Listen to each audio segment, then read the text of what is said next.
Salut à tous, c'est le philosophe urbain. Ça fait longtemps qu'on s'est pas vu, que j'aurais dû poster des vidéos et que en fait elles sont restées dans les datas parce que je n'étais pas satisfait de ce que j'avais fait. Pour plusieurs raisons, je pense que j'étais un peu fatigué, beaucoup d'activités, il y a eu beaucoup de sollicitations, j'étais bien moins au calme qu'en Asie et c'est difficile d'être productif alors que le corps et l'esprit sont pas dedans. Il y a plein de choses que j'avais envie d'exprimer, mais j'avais pas l'énergie. Et aujourd'hui, j'ai une surmotivation, donc je pense que je vais tourner plusieurs épisodes. Faut profiter de ces moments-là quand ils arrivent et voilà, on n'est pas dans la constance ici, on est dans le contenu et on essaie de partager des choses, voilà, qu'on aime et pas juste pour partager, pour qu'il y ait de la vue ou quoi que ce soit. Bref, fin de cette petite introduction. J'espère que tout le monde va bien. Ces périodes sont tellement dures qu'effectivement, je peux comprendre que le monde et les gens en général aient une baisse de forme, d'énergie, voilà. Et ça m'amène à vous parler du voyage. Pourquoi ? Alors pas parce qu'on approche des vacances, parce que j'ai pas de choses à vendre de ce côté-là, mais parce que cette énergie basse que j'ai vue et décelée depuis quelques années maintenant m'a poussé à partir. Après une énième injustice, on va dire, constatée et puis qui me touche directement, je me suis dit, là, c'est ma santé mentale et la santé de quelqu'un d'autre, hein, parce que j'allais tomber sur des gens dans la rue, je me sentais vraiment chaud. Soit c'était ma santé mentale, soit c'était voilà, le repli et la résilience. J'ai choisi le repli et la résilience. Donc je suis parti en Asie 3 mois et demi pour souffler, pour couper. Le voyage, c'est une chose qui est très personnelle. On a tous des raisons de voyager. Voilà, on a tous des raisons de voyager. J'ai envie d'en critiquer aucune, même si certaines me semblent très superficielles. Mais c'est un jugement qui m'est propre et chacun se fera son propre avis. Néanmoins, je vais vous partager pourquoi je suis parti, qu'est-ce que j'ai découvert, qu'est-ce que j'ai laissé là-bas et qu'est-ce que j'ai apporté. Je suis parti parce que le monde dans lequel on vit actuellement ne me correspond pas. Il m'a jamais vraiment correspondu parce que très petit, j'avais tendance à très vite comprendre comment fonctionnaient les choses et j'ai, à l'âge de 7, 8, 9 ans, vraiment réfléchi sur pourquoi je suis là, pourquoi le monde est comme ça, cruel, dur, à toutes les échelles, hein, que ce soit dans la cour de récré, à la maison, dans la rue, et puis avec toutes les guerres. Et j'avais pas de réponse, puisqu'évidemment j'étais trop petit pour comprendre l'entièreté de ce qui se passait, mais je sentais qu'il y avait un problème qui me touchait particulièrement et que j'arrivais pas à gérer totalement émotionnellement. Donc je me suis enfermé dans ce personnage un peu sociable parce que j'avais pas envie qu'on voit la profondeur de mon mal-être. Mais c'était pas un mal-être avec une pulsion de mort. C'était plutôt un mal-être de j'ai pas envie d'être ici, mais je vais être patient, il y a peut-être un monde qui me ressemble. Voilà aussi pourquoi j'ai beaucoup voyagé dans l'imaginaire. Les bandes dessinées, les dessins animés m'ont beaucoup aidé, les jeux vidéo aussi, à supporter un monde dans lequel je me reconnaissais pas. Et donc le temps avançant, ça allait. Ça allait parce que j'avais des amis, parce que je me contentais aussi de voir les belles choses de la vie. Et ça, je pense que c'est quelque chose à développer. C'est très important, ce prisme-là. Et malgré une énorme tristesse en moi et beaucoup de noirceur, j'avais à cœur pour les autres et pour moi-même d'être dans quelque chose de positif. Donc on m'a toujours connu souriant, plein de vie, et je cachais beaucoup l'autre partie. Mais parce que le monde était pas si terrible. Et puis on arrive dans ces périodes où tout le monde se sépare, où hommes-femmes s'entendent plus du tout, pour des raisons parfois légitimes, et puis parfois pour des combats empruntés à d'autres sociétés, où ça commence par les hommes-femmes, et puis on détruit l'image de l'homme, et qui se détruit lui-même aussi, hein, en accentuant ses problématiques au lieu de les régler, évidemment.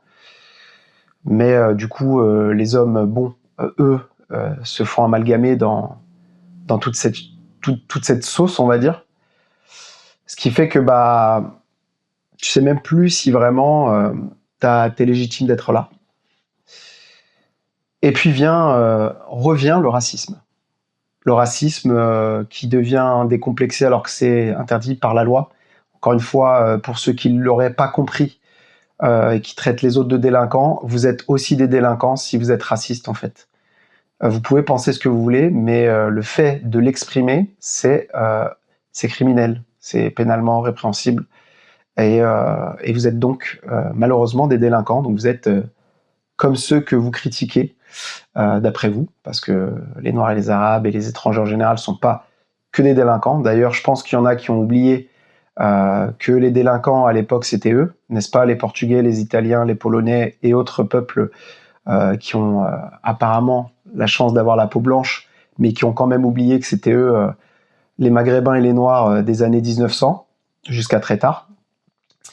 Et que non, vous ne vous êtes pas intégrés. On vous a permis de vous intégrer parce qu'on avait un autre bouc émissaire. C'est pas la même chose. S'il n'y avait pas d'autres origines ethniques en France, ce serait toujours vous, les Arabes et les Noirs de France. Et ça, j'espère que vous allez bien l'avoir en tête, parce que je suis un peu en colère contre vous quand même. Parce que tout ce que vous avez subi, vous l'avez oublié en fait. Vous êtes bien fait taper sur le crâne pour que vous oubliez à quel point la société française vous a mis de côté, vous a pris pour des parias, et vous inventez une histoire d'intégration, alors que pas du tout. C'est juste les Français qui vous ont permis de critiquer d'autres peuples avec eux, et de trouver une nouvelle victime à leurs problèmes sociétaux. Parenthèse refermée, évidemment j'ai des amis portugais qui ne sont pas racistes, des amis italiens qui ne sont pas racistes, j'ai des Maghrébins, j'ai tout le monde autour de moi, j'ai même des feuges qui ne sont pas racistes non plus. Donc c'est pour ça que je vous dis, le monde change. Et j'ai été touché par cette montée du racisme assumé, de toutes les ethnies. Hein. Je parle pas que des Français, mais là, moi, en l'occurrence, je suis français, donc ça m'a touché. Et le communautarisme grimpant. Et ça fait partie des choses qui, pour moi, sont primordiales dans un endroit. Il peut ne pas être terrible tant qu'on est tous ensemble, on va vivre bien. Et on se débrouillera les uns les autres. On s'aidera. Là, ce que je vois, c'est que on est tous isolés, on se bat plus pour les mêmes causes, on se bat plus du tout. Sauf pour des bêtises. En tout cas, moi, ce qui me semble des bêtises. Et des choses superficielles.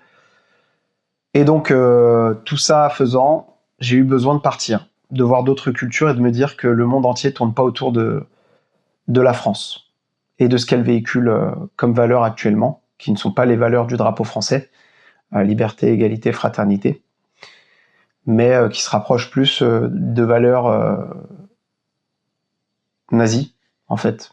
Disons les choses comme elles sont. Et moi, ça me ressemble pas. Voilà. Donc, j'ai pris mes billets et j'ai vendu ma moto parce que je pouvais plus m'en servir. J'ai pris mes billets et je suis allé au Cambodge, au Japon et au Vietnam. Ce que j'ai découvert là-bas, parce que le pourquoi on voyage, c'est très important. Alors là, il y a eu le déclencheur. Maintenant, pourquoi qu'est-ce que je vais chercher quand je voyage? Ça m'intéresse pas, les paysages, les beaux paysages, faire ce que tout le monde fait, Instagrammer, tout ce qui est publiquement déjà mis devant les yeux de toutes les caméras du monde entier. Ce qui m'intéresse, moi, c'est plus comprendre comment une société évolue, qu'est-ce qui s'est passé et pourquoi elle en est là. Donc moi, ça va être l'aspect social, un peu historique, mais pas non plus approfondi à mort, juste pour ce qu'il me faut au niveau de la compréhension du tissu social. Et parce qu'en fait, des paysages, des beaux paysages, on en a plein en France. On a un pays qui est magnifique.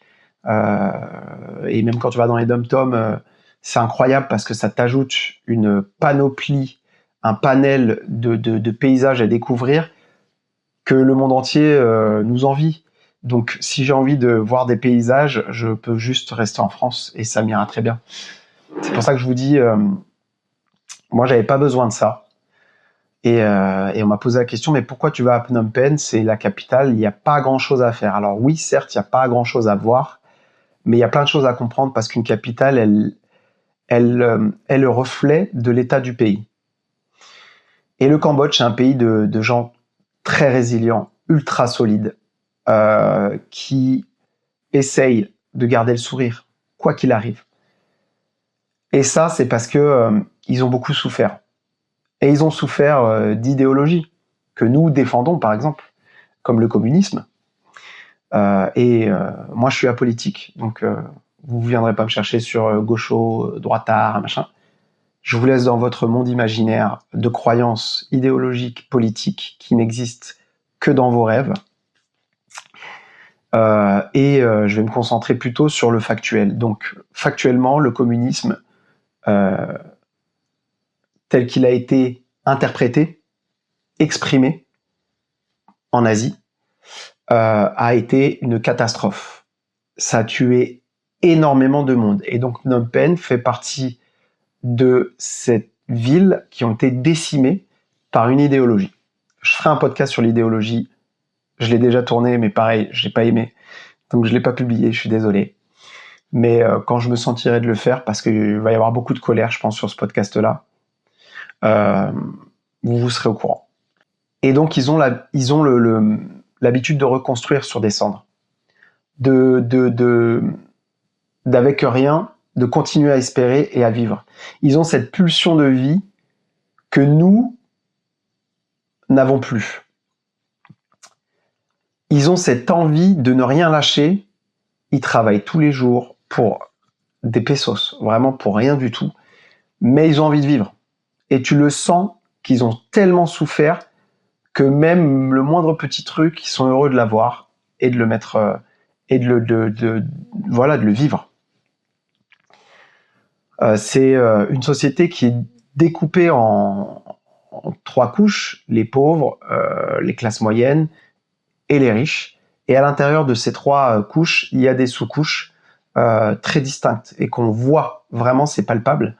Là où nous, ça a disparu et ça a de plus en plus une polarité très simple, pauvre-riche. Là-bas, on a encore beaucoup de strates et je pense que ça joue dans le fait d'espérer pouvoir franchir des paliers tout doucement, tout tranquillement et de se satisfaire aussi de ce qu'on a.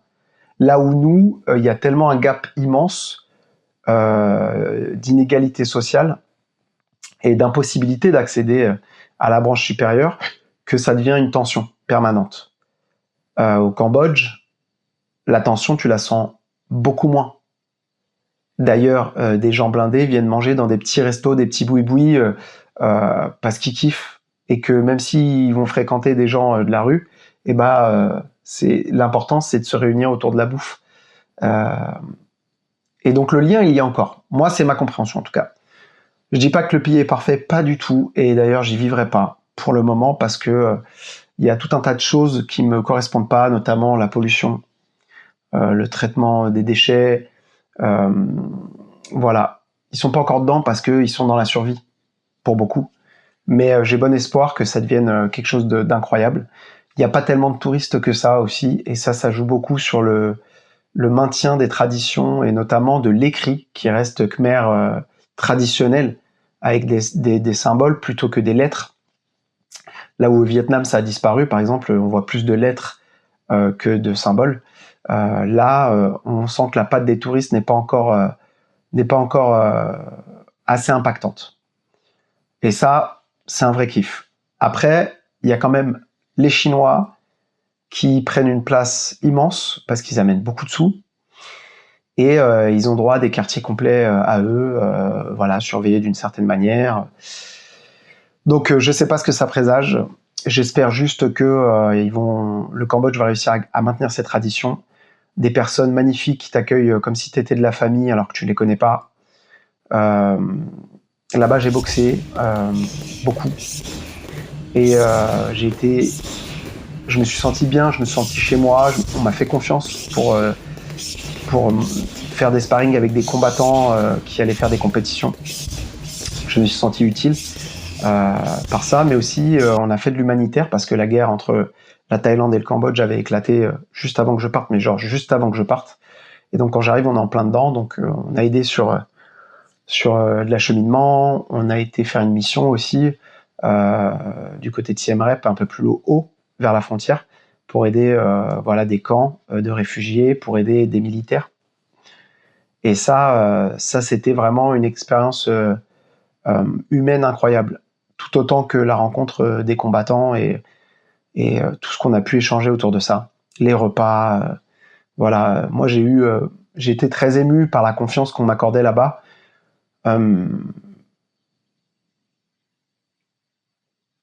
Et puis est venu le moment où j'avais besoin de voir autre chose, parce que j'avais compris. Et j'ai eu l'opportunité d'aller au Japon parce que c'est pas cher du tout de partir du Cambodge pour aller au Japon. Les températures étaient horribles et j'étais pas du tout équipé pour du 0 à 5 degrés, Tokyo, Kyoto, blabla machin. Et ben j'ai regardé une île que je connaissais et qui s'appelle Okinawa. Et on était sur du 20, 25 degrés. Parfait. Donc je me suis lancé, je me suis dit là tu vas totalement t'isoler. Parce que au Cambodge, j'avais un ami sur place qui travaillait certes, mais qui m'a aidé tellement de fois sur tellement de trucs, qui m'a permis de découvrir vraiment la culture du local. Et je le remercie. Merci Vatan Hakim, merci beaucoup. Kunchran, pour tout ce que tu as fait pour moi là-bas. Mais j'avais besoin d'être tout seul. Et j'avais besoin de savoir ce que c'était l'isolement total. Donc je suis allé au Japon, à Okinawa, et là, le travail a continué. La première phase au Cambodge du voyage, ça a été le sevrage. Le sevrage des relations sociales. Ma vie entière est basée sur les relations sociales, et pourtant, je suis pas si sociable que ça finalement au fond. Mais j'aime tellement les gens que je ne peux laisser personne tout seul. Et j'ai occupé beaucoup de postes qui étaient dans les liens sociaux. Et j'ai tout arrêté et j'avais besoin de couper. Voilà. J'avais besoin de me rendre compte de qui m'entourait aussi, qui était vraiment là pour moi, c'est une démarche un peu égocentrée, certes, mais très importante pour ne plus se tromper quand on met de l'énergie quelque part. Donc que ce soit au niveau relations amoureuses, amicales, etc., ça fait un énorme tri. J'ai souffert le premier mois de ne plus travailler, de ne plus être utile, de plus participer à des vies sociales entre amis, de ne plus avoir voilà, de relations amoureuses et même sexuelles. Mais en fait, c'était pour mieux renaître et me libérer d'un poids incroyable. Et au Japon, ce poids, je l'avais plus. Et j'ai pu apprécier totalement la solitude. Mais vraiment la solitude. Parce que je parle pas japonais. Ils parlent pas anglais. Et donc, automatiquement, tu réduis totalement tes rapports à l'extérieur. Et en même temps, tu es plus attentif aux signes, tu es plus attentif à ce qui se passe autour de toi.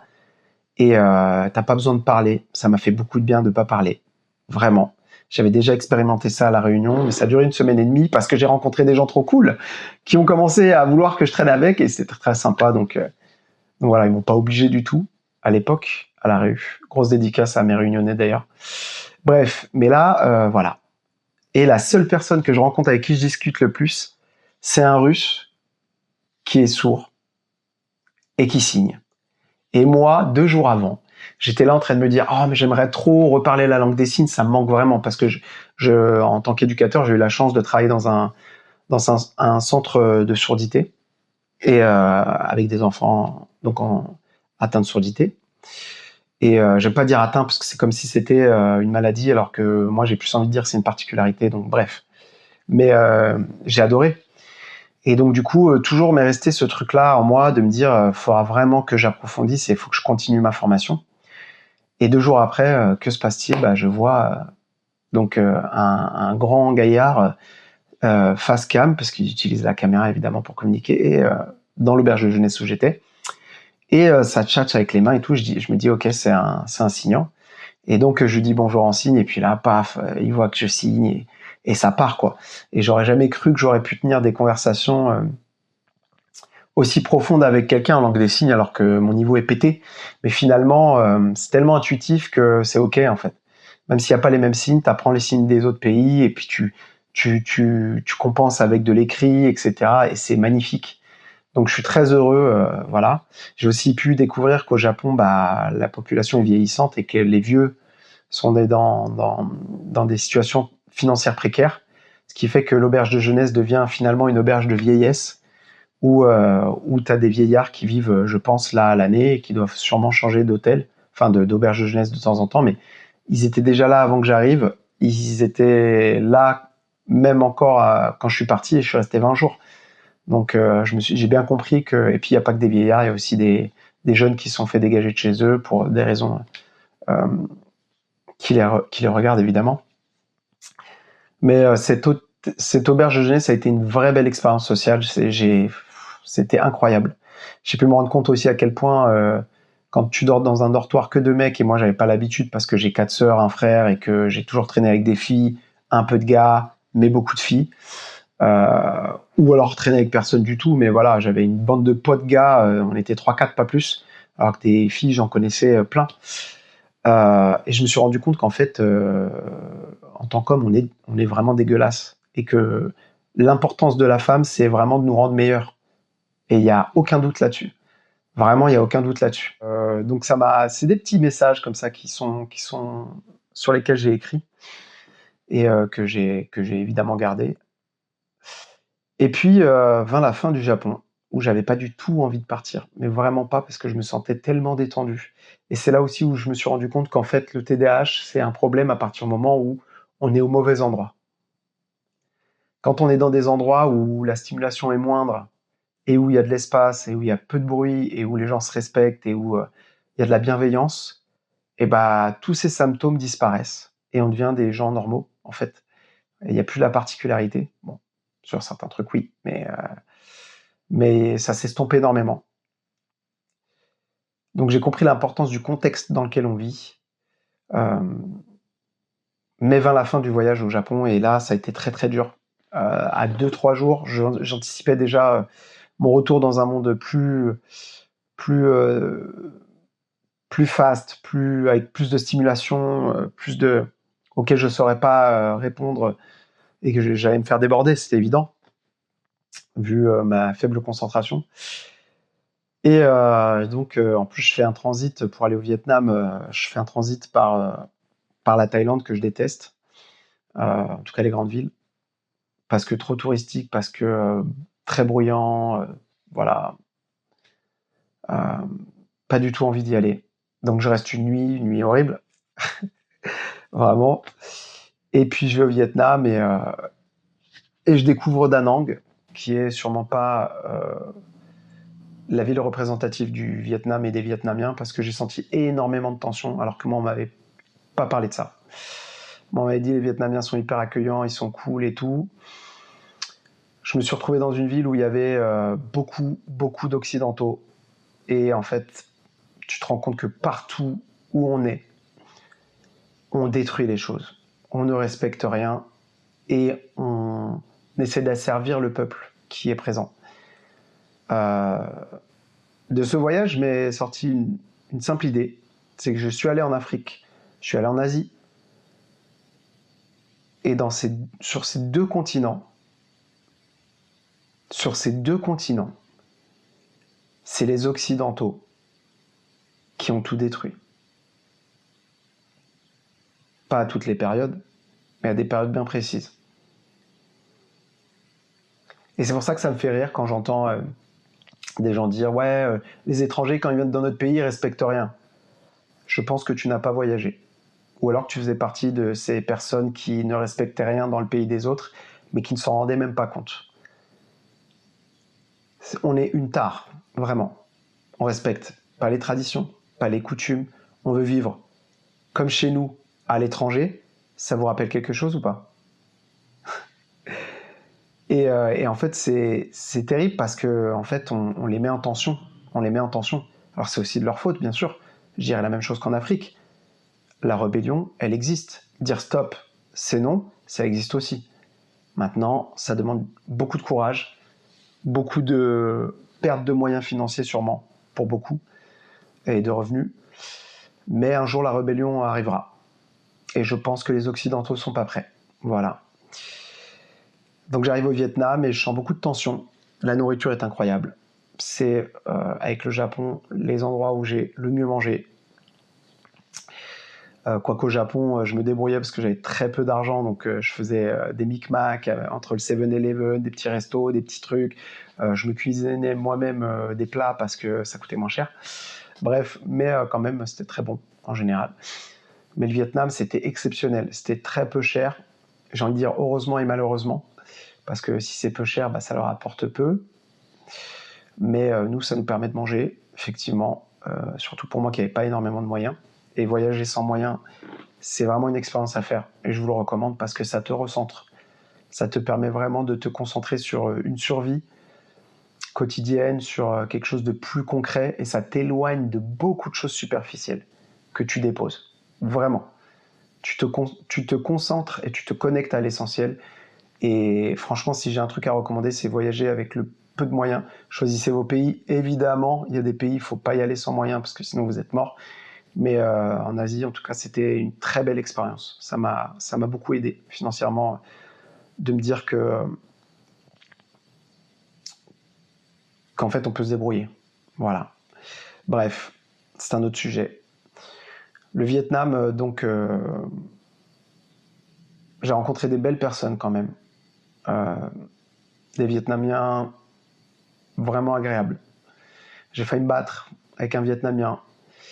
Je vous passe l'anecdote, mais je sais que sa colère, elle n'était pas dirigée vers moi. Que je pense qu'il avait passé une journée très dure avec des Occidentaux qui sont toujours de plus en plus exigeants, en mettant de moins en moins de moyens, qui sont pas polis, qui sont détestables, et que tu dois trimballer dans un taxi toute la journée. Donc je n'en ai pas voulu. Voilà. Je me suis pas battu parce que on ne sait jamais dans quel pays on atterrit et quelles sont les lois de ce pays avant de se renseigner, et je m'étais pas renseigné. Mais heureusement que je me suis pas battu parce que je voulais pas laisser cette image-là. Mais c'est la première fois que ça m'arrive, en tout cas en Asie.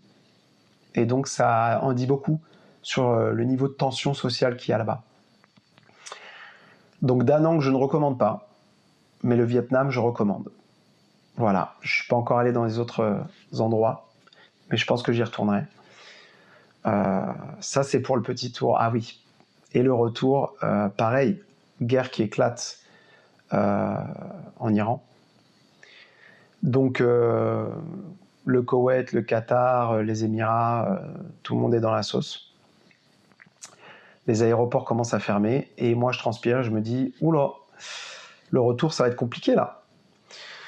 Et finalement la chance a fait que j'ai choisi la bonne compagnie aérienne puisque j'ai choisi celle qui avait quasiment tous ses vols. Donc je la donne parce que comme ça au moins ça peut vous donner un tips.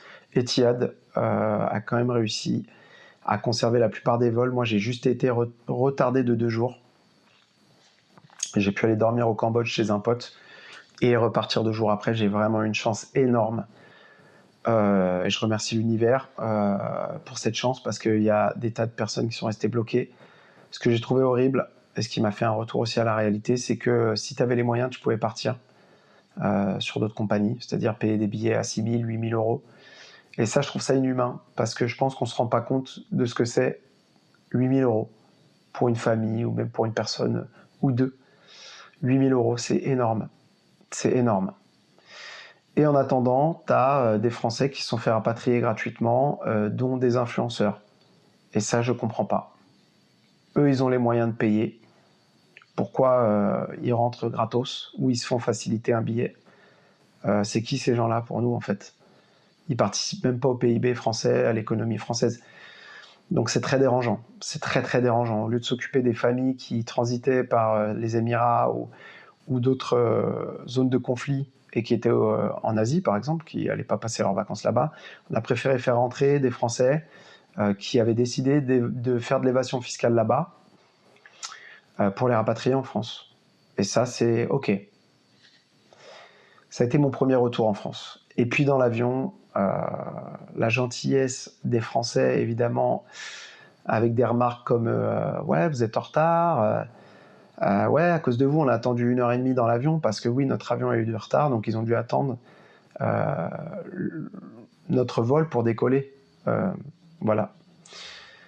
Parce que il y a un transfert.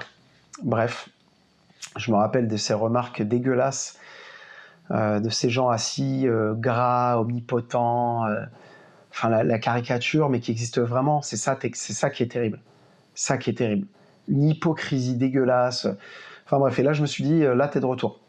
Mais comme j'avais eu le petit sas de décompression au Vietnam, avec le retour des Occidentaux et leur façon d'être, j'étais déjà prêt. Finalement, j'arrive à Paris en mars, et début mars, et ça va. J'ai déposé beaucoup de choses en Asie. La dépendance au lien social, pas affectif, mais avec ce besoin de participer absolument à la vie sociale, d'aider les autres, d'être là pour les autres. Je me suis rendu compte que j'étais remplaçable, que j'étais pas essentiel, et il fallait que je l'accepte. Il fallait que je l'accepte, et à tous les niveaux, hein. Et c'est ça qui est très drôle, c'est que à tous les niveaux, j'ai vu que je m'étais fait remplacer. Et c'est OK. C'est OK de ouf, parce que c'est ça la vie.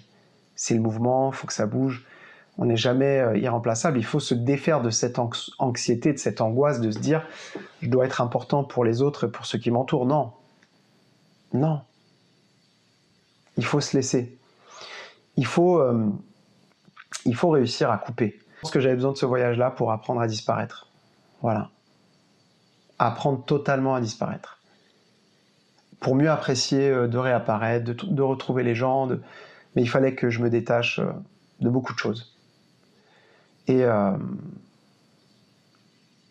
voilà. C'est une renaissance pour moi. Je me sens léger. Je me sens plus détendu. Je suis quelqu'un de très, très colérique et très dur. Mais là, je suis revenu avec une détente maximale, et il m'est arrivé plein de trucs relous, hein, mais je les ai même pas sentis. Et je pense que ça va rester à vie, parce que l'essence même du voyage, c'est de trouver quelque chose en soi et de laisser des choses qui nous ralentissent. Et c'est ce qui m'est arrivé. Je vous recommande de partir tout seul. Choisissez bien vos pays. Il y a des pays où il faut pas y aller tout seul, parce que c'est très dangereux. Mais il y a des pays où, justement, et il n'y a pas besoin d'être dans l'extrême pour réussir à faire ce travail-là. Il y a des pays où, justement, tu peux partir tout seul en étant safe, et donc en te concentrant, que ce soit consciemment ou inconsciemment, que sur ce travail sur toi, qui est pas si effrayant que ça. Je vous ai dit, moi, c'était 1 mois de sevrage, 1 mois de difficulté, et puis le reste, c'était que du bonus. Donc, je vous invite vraiment à avoir le courage de voyager tout seul. Les moyens aussi. J'ai voyagé avec peu de moyens, c'est possible. Vraiment, c'est possible. Si vous avez des questions sur combien, quoi, machin, On peut se donner rendez-vous sur Instagram, sur Philosophe Urbain, et je serais ravi de vous exposer un peu voilà, comment j'ai fait, comment je me suis débrouillé, mais faites-vous confiance. En fait, à partir du moment où on est sorti de notre zone de confort, le cerveau reprend sa faculté à être dans la survie, que ce soit psychique ou environnemental. Et quand je dis environnemental, c'est financier, social, etc. Faites-vous confiance. Faites-vous confiance. Même si vous êtes angoissé, vous allez revenir débarrassé de vos angoisses. Et ça, c'est une promesse. Partez seul. Trouvez un pays safe. Partez seul. Apprenez à disparaître. Et vous verrez. Une paix intérieure va émerger. Et ça ne veut pas dire que vous n'aurez plus besoin des autres. Mais ça voudra juste dire que vous êtes enfin libéré d'un fardeau.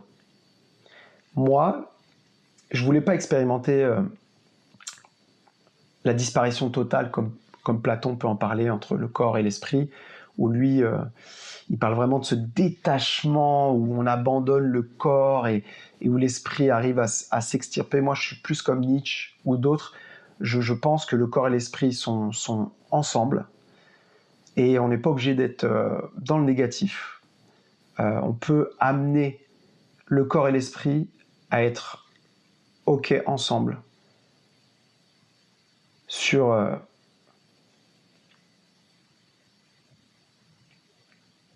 la disparition, sur se mettre de côté, sur voilà, le fait de ne pas être tout le temps présent. Il n'y a pas un des deux qui doit choisir. Voilà, je pense que c'est ensemble sur ce chemin. C'est un peu plus métapsychologique ce dont je parle, mais dans ma tête, c'est pas très clair de vous l'exposer comme ça, mais en tout cas,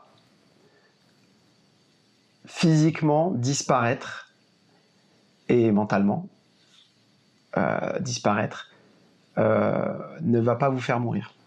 Voilà. Ça va juste vous aider à faire le tri de ce qui est important pour vous et ce qui ne l'est finalement pas réellement. Voilà. Sur ce, j'espère que ça vous a plu, ce petit retour. Si j'ai pas trop la flemme, j'essaierai d'agrémenter avec des images. Et sinon, ce sera brut, comme d'habitude, vous me connaissez. Si le contenu vous kiffez, n'hésitez pas à partager. J'ai vu qu'il y avait 2-3 podcasts très très connus en philosophie qui ont un peu gratté des idées que moi j'avais sur certains podcasts. Ça me fait rire parce que déjà tu peux pas le prouver. Donc là, moi, c'est que moi qui l'imagine. Mais comme je suis ces podcasteurs, je sais que, à mon avis, à un moment donné, comme eux, ils doivent poster tout le temps, ils vont aller regarder ce que font les petits mecs comme moi qui ont très peu de vues et qui vont aller se servir de leur sujet. C'est pas grave, c'est cool. Et ça permet à moi de me dire que mon travail est quand même vu par certaines personnes qui ne l'assumeront pas. Voilà. Et donc, il est légitime, malgré mes études inexistantes en philosophie. Bon, voilà. Je vous souhaite une belle journée et je vous dis à bientôt.